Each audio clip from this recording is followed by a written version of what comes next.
우리가 전 시간에 그 에스겔 16장에 그러니까 본질적으로 하나님께서 자기 그 인간을 지으신 목적이 예배자로 하나님을 경배하는 자로 예배자로 세우기 위해서 인간을 창조하셨습니다. 예배는 선택이 아닙니다. 반드시 예배자로 서야 합니다. 그리고 예배자로 선다는 것은 아담의 타락 이후에 끊임없이 영적인 싸움 속에 이 예배의 공격이 있다는 것을 여러분이 아셔야 됩니다. 왜냐하면 하나님께서 우리를 예배자로 부르셨는데 예배자로 세우시고 예배자로 지으시고 예배자로 우리를 이곳에 불러주셨는데 이 영적인 치열한 싸움 속에 우리가 이렇게 있을 수밖에 없습니다. 왜냐하면 하나님이 당신의 백성들을 피조물 가운데 부르신 본질적인 목적이 예배자로 세우기 위함인데, 그러니까 마귀는 모든 방법을 동원해서 우리 예배를 이제 방해할 수밖에 없겠죠. 분명합니다. 우리가 대표적으로 여러분 잘 아신 것처럼 이스라엘 백성들이 출애굽을 할 때 사실 그 바로와의 치열한 싸움이 뭐였습니까? 얼마나 집요하게 바로가 방해를 하고 못 가게 하고 타협을 하면서 막고 있거든요. 그리고 뿐만 아니라 이 코로나19 이 시대에도 우리가 영적으로 깨어있지 아니하면 사실은 이 어둠 속에서 분명히 우리는 예배자로 불러주셨는데 사단이 우리로 하여금 예배를 온전히 드리지 못하도록 방해하는 그 영적인 공격을 알지 못하면 쉽게 무너질 수밖에 없어요. 인간을 창조하신 피조물을 지으셨던 본질적인 하나님의 목적이 예배를 자로 세우기 위함이다. 그래서 우리는 반드시 예배자로 서 있어야 합니다. 자, 우리가 이제 아담의 범죄 이후에 인간을 떠났던 우리들이 하나님을 예배를 거부하게 되어지죠. 하나님을 경배하지 않고 내가 신이 되어져서 내가 원하는 어떤 신을 만들어 내 목적으로 그 신들을 끌고 가는 것이 인간의 타락된 모습이 아닙니까? 자, 그런 우리들을 하나님께서 구원해 주셨는데 그 말씀이 지난주에 에스겔 16장을 통해서 말씀하셨어요. 이렇게 구원해 주셨던 본질적인 목적이, 그 은혜를 입혀주신 목적이 뭐라고 그랬어요? 그 이유가 바로 우리를 예배자로 세우기 위함이다 하고 말씀을 드렸습니다.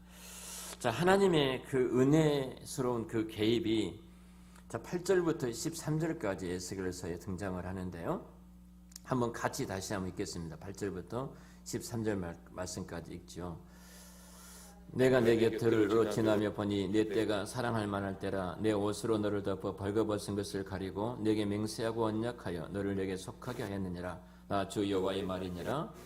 내가 물로 내 피로 씻어 없애고 내게 기름을 바르고 수놓은 옷을 입히고 물돼지 가죽신을 신기고 가는 배로 두르고 모시로 덧입히고 폐모를 채우고 팔고리를 손목에 끼우고 목고리를 목에 걸고 코고리를 코에 달고 귀고리를 귀에 달고 화려한 왕관을 머리에 씌워나니 이와 같이 내가 금은으로 장식하고 가는 배와 모시와 수놓은 것을 입으며 또 고운 밀가루와 꿀과 기름을 먹음으로 극히 곱고 형통하여 왕후의 지위를 올랐느니라.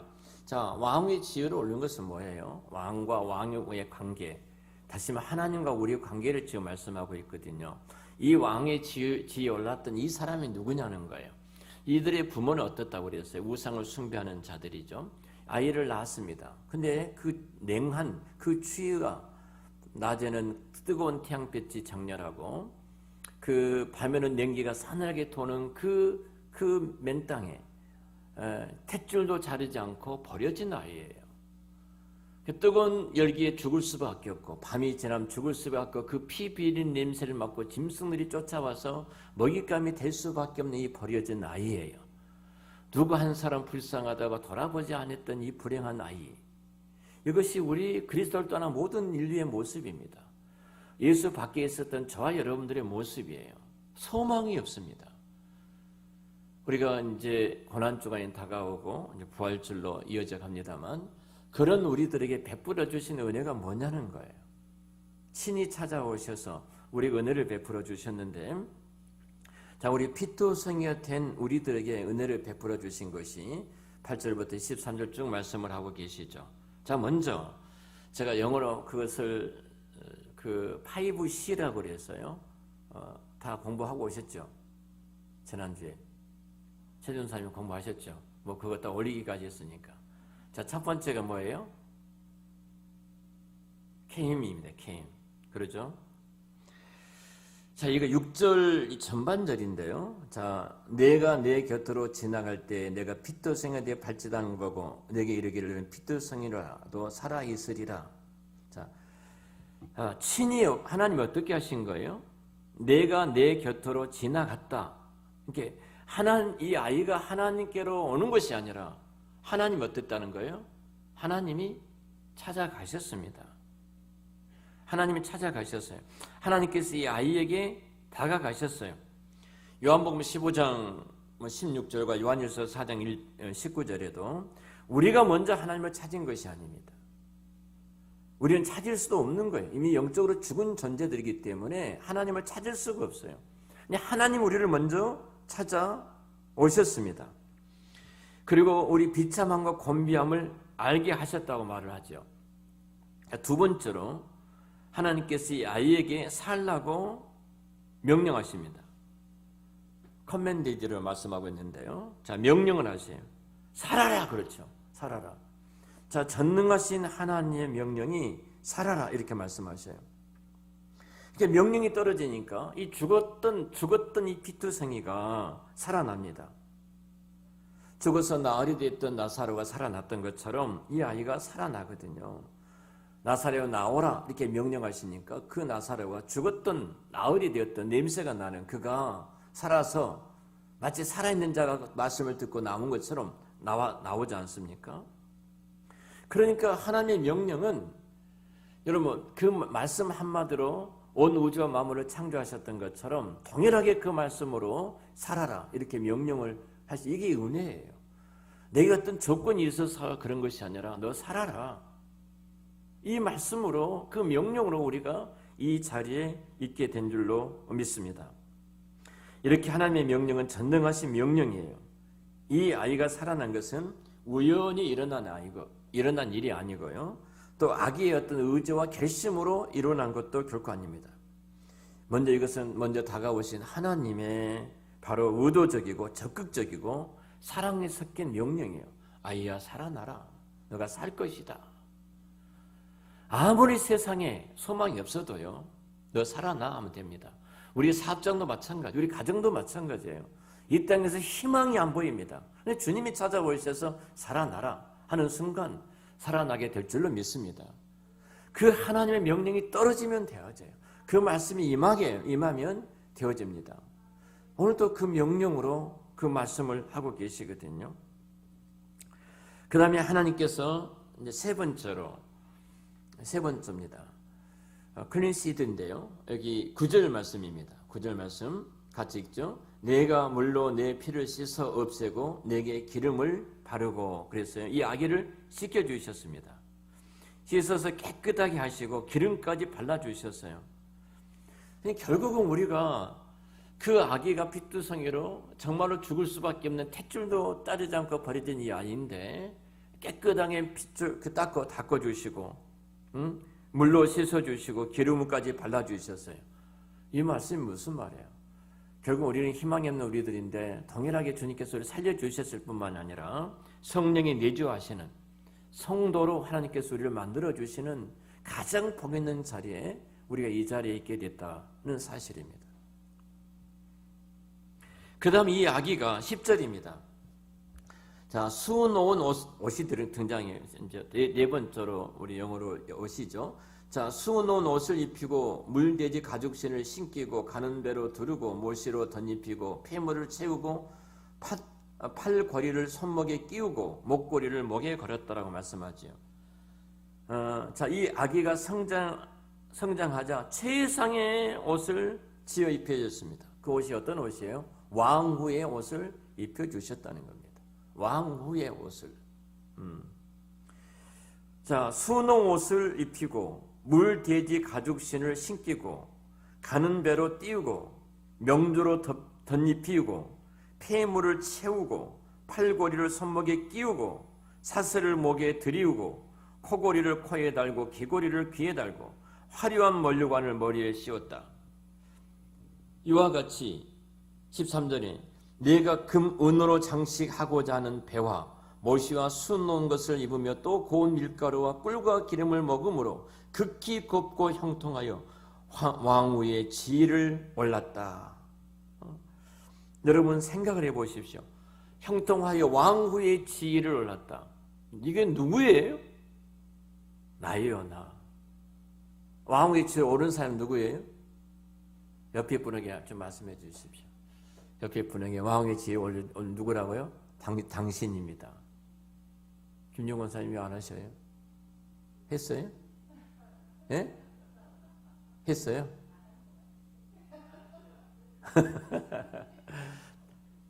자, 한번 생각해 보십시오. 나예요, 나. 우리가 얼마만큼 존귀한 자인가. 세상에 좀 돈 있다고 깝죽깝죽 거리는 사람들 앞에는 제가 구청장이 연락이 와서 점심을 먹자고 그러더라고요. 바쁜 목사를 왜 불러댑니까? 그래서 뭐 약속을 해서 점심을 먹으러 갔습니다. 점심 먹는데 총무과장하고 같이 줄이 앉아 있더라고요. 제가 점심 먹으러 가서 뭐 하겠습니까? 그래도 우리 교회에 뭐 무슨 일 없습니까? 도울 일 없습니까? 이렇게 묻더라고요. 교회가 뭐 도울 일이 못 있겠어요. 근데 한마디 했습니다. 교회 도울 일은 하나입니다. 혹시 교회 다니십니까? 물었어요. 그거죠, 교회가. 세상적인 무슨 도움을 요청하겠어요? 필요한 것도 있지만 혹시 교회 다니시나요? 그랬더니 안 다닌다고. 그럼 종교는 뭐예요? 무교라고 그래요. 그럼 가족 가운데 예수 믿은 사람 없어요? 제가 한번 물면은 진돗개잖아요. 가족 가운데 예수 믿은 사람 없어요? 걸렸습니다. 어머님이 권사래요. 그러면 교회 안 다녔었어요? 한 번도 그랬더니 초등학교 4학년까지 다녔다는 거예요. 그래서 제가 당신이 이제 이 구청장이 광주 중앙초등학교 나왔더라고요. 중앙초등학교 나와서 저도 이제 광주에서 학교 다녔기 때문에 그런 이야기가 나와서 이런 이야기 저런 이야기 해다 이런 말했습니다. 당신이 머리가 좋은 거 자기가 공부와 이제 수련회도 가고 뭣도 갔는데 그 엄마가 너 그렇게 교회에서 이제 그때는 엄마가 신앙이 없었기 때문에 너 그렇게 교회에서 미친 듯이 신앙생활을 이렇게 따라다니다 너 공부 못한다. 공부를 참 잘했다고 그래요. 그러니 공부 못한다. 그래서 공부하라고 해서 그 말엔 자기도 공부를 하느라고 교회를 안 나갔다. 그때부터 안 나갔다 그래. 믿음 없는 부모들이 얘들 다 죽여요. 차라리 가만히 있지. 야 공부 못해 괜찮아. 너 예배 자리에 있어야 돼. 할렐루야. 그래야 되잖아요. 그 영혼이 얼마나 불행해요 지금. 그래서 서울대 법대를 나왔습니다. 그리고 검사가 됐습니다. 제가 그랬어요. 지혜는 하나님이 주시는 겁니다. 그 배후에서 어머니 기도가 있었기 때문에 법대 나와서 검사 되고 구청장 된 것이지 하나님이 주신 은혜지. 그래서 제가 이제는 교회 몇 번 가봤다고 그래요. 정치인이니까 어느 교회 어느 가봤다고 그래서 제가 이 말했습니다. 정치인으로 교회 가지 마시고 예수님을 인격적으로 만나십시오. 한마디 못했어요. 이건 선택이 아닙니다. 오늘 밤 당신이 예수를 믿지 않냐면은 오늘 밤 죽게 되면 지옥 갈 수도 있습니다. 내가 이 말을 못하고 왔어요. 집사람한테 말했더니 그래서 당신이 내 곁에 있어야 된다는 거예요.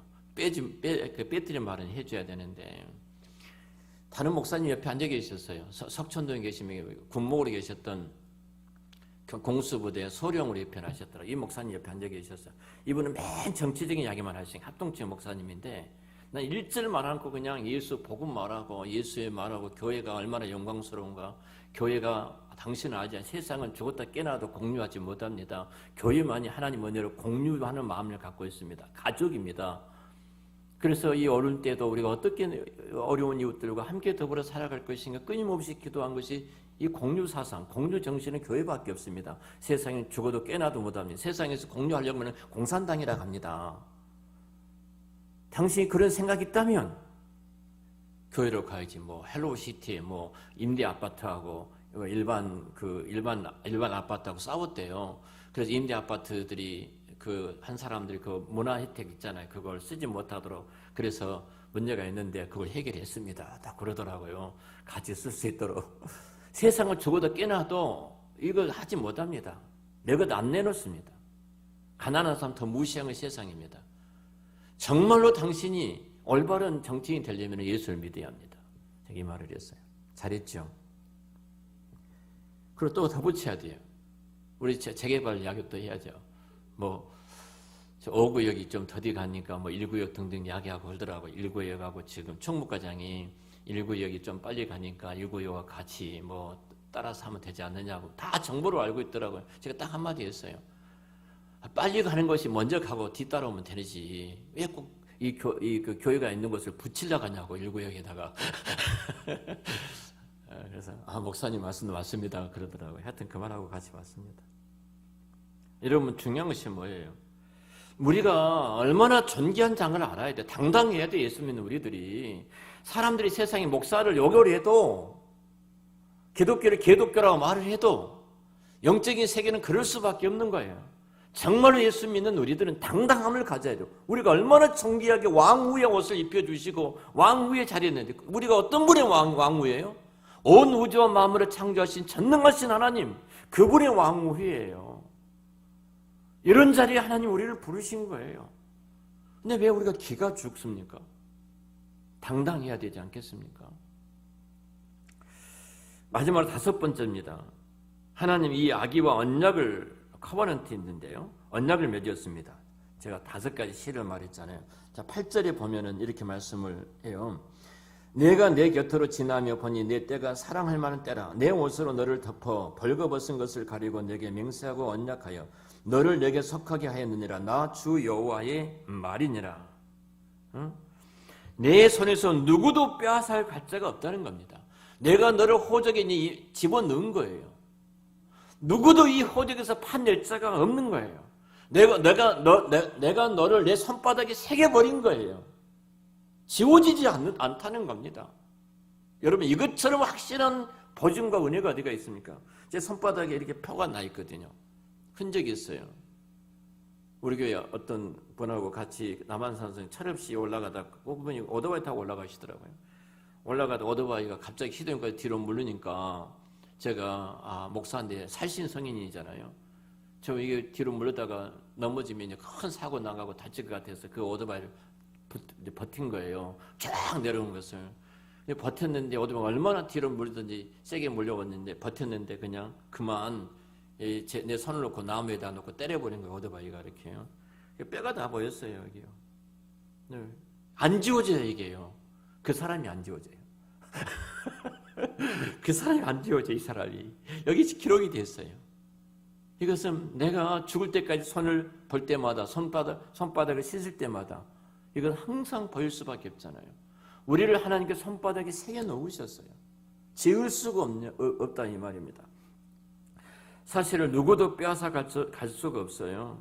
이것을 하나님이 목숨을 걸고 맹세하고 맺으신 언약이에요. 하나님의 목숨을 걸고. 자, 하나님께서 아브라함하고 언약을 창세기 15장 보면 언약을 맺으시는데요. 언약을 우리가 유대인들의 그 계약, 언약을 맺을 때는요. 짐승을 잡아가지고 그 짐승 사이를 함께 지납니다. 그러니까 하나님과 아브라함과 언약을 맺었는데 짐승을 잡았습니다. 함께 지난 거예요. 한쪽 누가 이 언약을 파기하면은 너 짐승처럼 짐승이 둘 쪽 하나 죽는 것처럼 너도 죽는다는 거예요. 언약 파기하면 죽는 거예요. 근데 그곳을 누구 혼자 언약을 맺으시면서 누구만 지난 줄 아십니까? 하나님만 지나셨어요. 만약 아브라함이 지났다면 16장에서 바로 죽었어야 돼요. 하나님 홀로 지나신 거예요.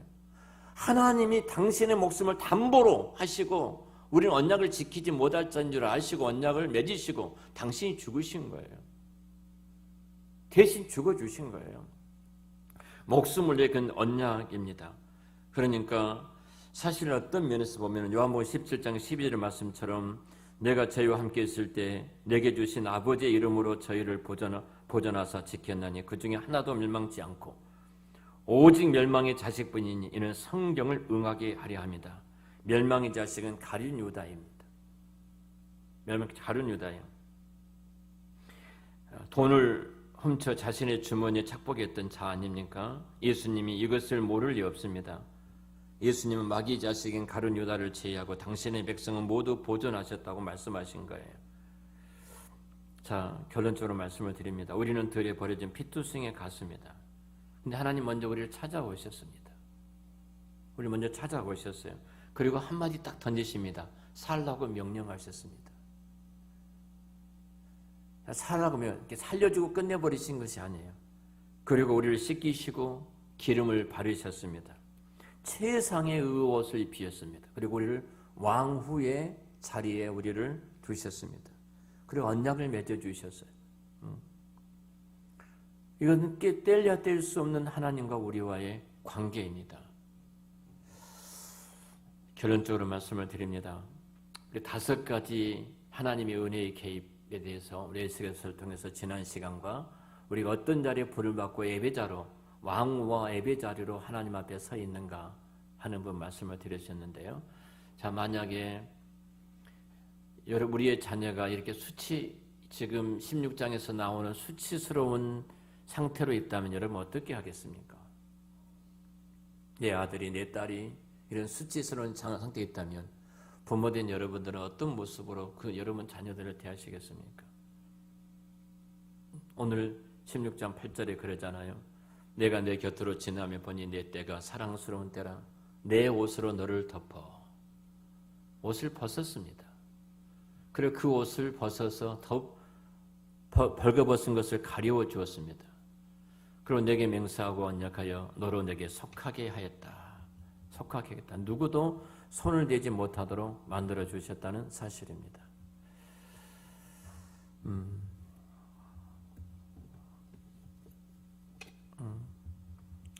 자, 결론적으로 우리가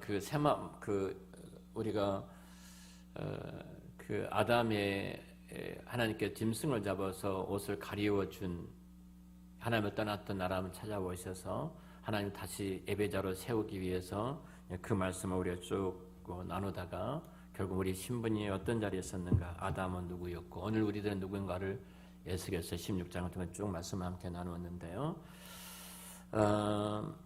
그 구역의 제사장들은 하나님 앞에 나갈 때 반드시 세마포 옷을 입고 나갔습니다. 옷을 벗어서 덮어줬잖아요. 세마포 옷을 입고 나가셨어요. 근데 이 세마포의 옷을 입고 나가지 아니하면 다 죽임을 당했죠.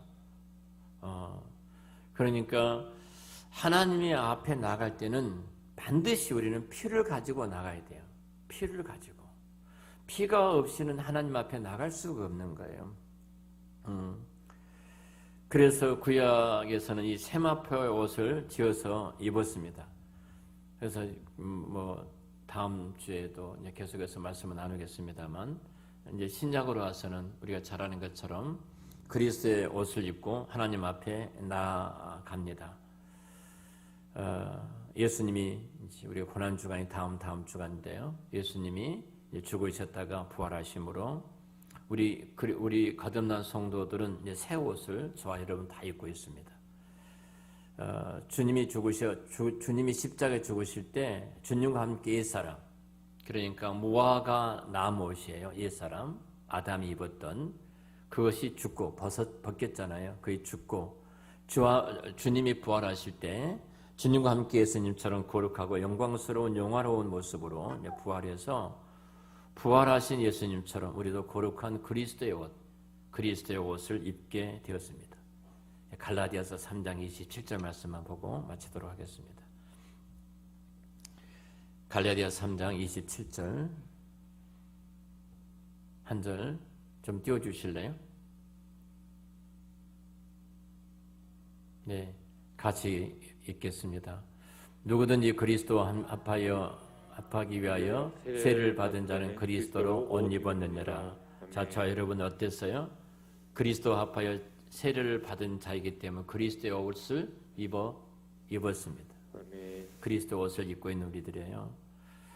그래서 우리의 신분 왕후의 옷을 입고 있습니다. 그리스도 옷이라는 것은 왕후의 옷을 우리가 입고 정말 신부된 우리들이 주님 앞에 서 있는 이 복 있는 자리에 우리가 있게 되었습니다.